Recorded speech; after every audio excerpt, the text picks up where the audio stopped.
citoyens tombent en martyrs et d'autres sont blessés dans des attentats suicides à Al-Khamishli.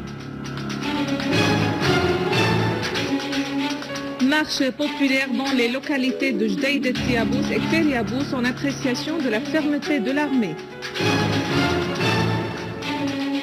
L'Iran affirme que l'entité sioniste et certaines parties étrangères assurent les armes aux groupes armés en Syrie.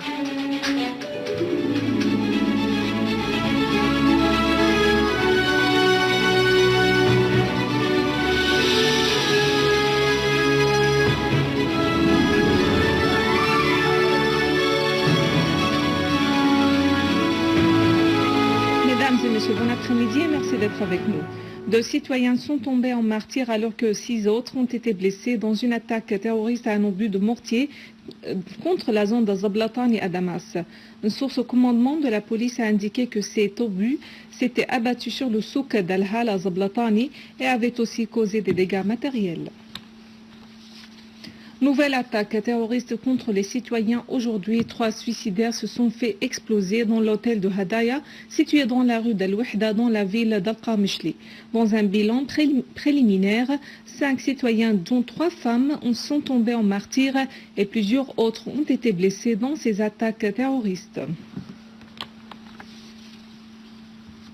Après le rétablissement de la sécurité dans le village d'Azara, des chantiers de maintenance des infrastructures poursuivent leurs travaux pour réparer le réseau électrique, plus particulièrement dans la zone centrale.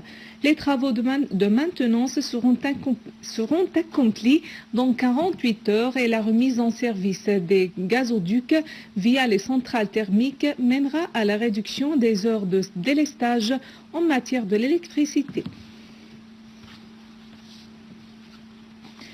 Les services spécialisés ont intercepté nombre de pièces archéologiques volées à Palmyre dans la banlieue de Homs.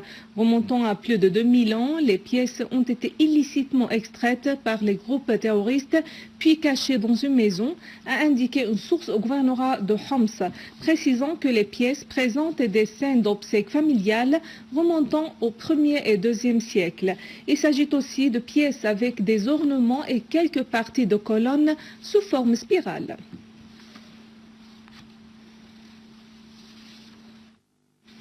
Toujours dans la banlieue de Hama, des unités de l'armée arabe syrienne ont détruit un atelier pour la fabrication des charges explosives et abattu nombre de terroristes qui s'y trouvaient lors d'une opération spécifique qu'ils avaient menée à l'ouest de la localité de Taïbat el-Imam, dans la banlieue nord du gouvernorat.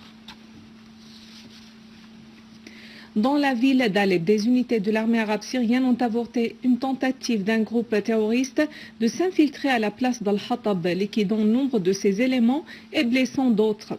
En outre, des rassemblements de terroristes ont été détruits à Rasm el-Aboud, à Koueres, à Arbid, à Jdeïde, à la vieille ville d'Alep, au rond-point d'Al-Jandoul, à As-Sakhour, à Sheikh Khadr, à Hamdarat, à la périphérie de la prison centrale, à Kafar Hamra, à Hretan, à Sahara et à Atarib. Dans la banlieue de Daraa, des unités de l'armée arabe syrienne ont désamorcé des charges explosives que les terroristes avaient plantées à proximité d'une mosquée dans la localité d'Al-Qarfa. En signe de soutien à l'armée arabe syrienne et en appréciation de ses sacrifices consentis pour préserver l'unité et la souveraineté de la patrie, une marche populaire a été organisée par les habitants des localités de Jdeïd et Tiabous et de Kferiabous dans la banlieue de Damas.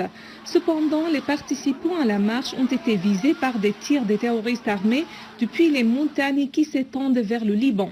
Des unités de l'armée arabe syrienne ont riposté aux sources de tirs alors que les citoyens ont continué la marche défiant les pratiques d'agression des terroristes.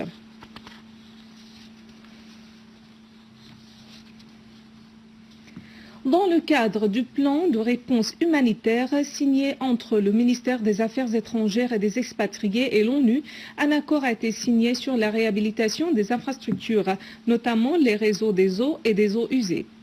L'accord a été signé par les deux ministères de l'administration locale et des ressources hydrauliques en commun avec l'UNICEF. Il stipule une correction écologique dans certaines régions déclarées sécurisées après que l'armée en ait expulsé les terroristes. Avec un budget estimé à quelques 44 millions de dollars, le plan inclut la création des sources réserves de l'eau potable dans l'ensemble des gouvernorats, ainsi que l'établissement de laboratoires pour le traitement des eaux. Le Croissant Rouge syrien, en plus des associations civiles et des ONG, prendront part à l'exécution de ce plan.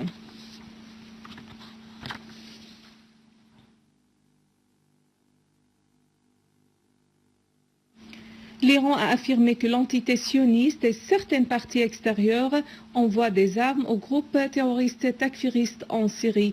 La porte-parole du ministère iranien des Affaires étrangères, Mardiya Afram, a fait savoir que l'Iran met en garde contre le trafic d'armes, notamment aux terroristes en Syrie. Afram a qualifié de mensongères les allégations de l'entité sioniste sur le fait que l'Iran envoie des armes à la bande de Gaza, assurant que de telles allégations visent à porter atteinte à la position de l'Iran dans la région. Elle a ajouté que les allégations sionistes ont été véhiculées lors de la réunion du lobby israélien aux États-Unis, faisant noter que l'ambiguïté dans les reportages des médias et les contradictions dans les déclarations de certains responsables sionistes étaient dues à la crainte de ceux-ci le développement des relations entre l'Iran et les autres pays.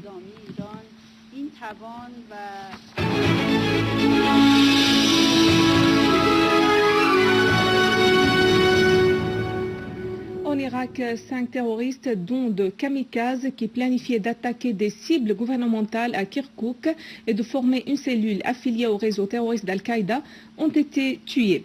Cité par le site web du ministère irakien de l'Intérieur, le général Torhan Abdelrahman, vice-directeur de la police au gouvernorat de Kirkouk au nord de l'Irak, a indiqué que les forces irakiennes avaient liquidé 5 terroristes qui préparaient des explosifs et qui planifiaient de viser des objectifs gouvernementaux dans le gouvernorat.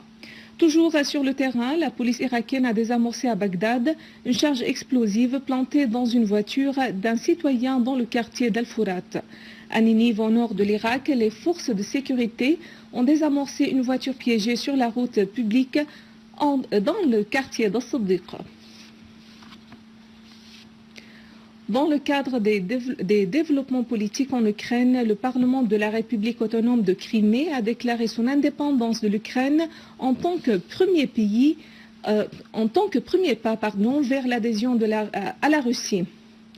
Pendant ce temps, le président ukrainien Viktor Yanukovych a affirmé qu'il reste le président légitime et le commandant en chef des forces armées dans son pays.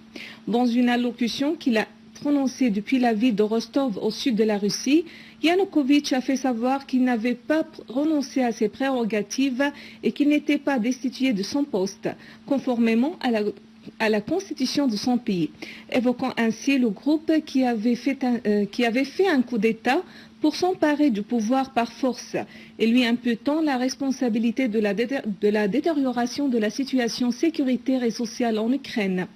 Il a de même qualifié d'illégitimes les élections que l'opposition avait annoncées, affirmant que les nationalistes extrémistes en Ukraine œuvrent pour provoquer une guerre civile dans le pays.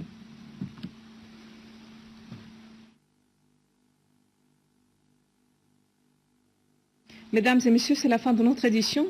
Au revoir.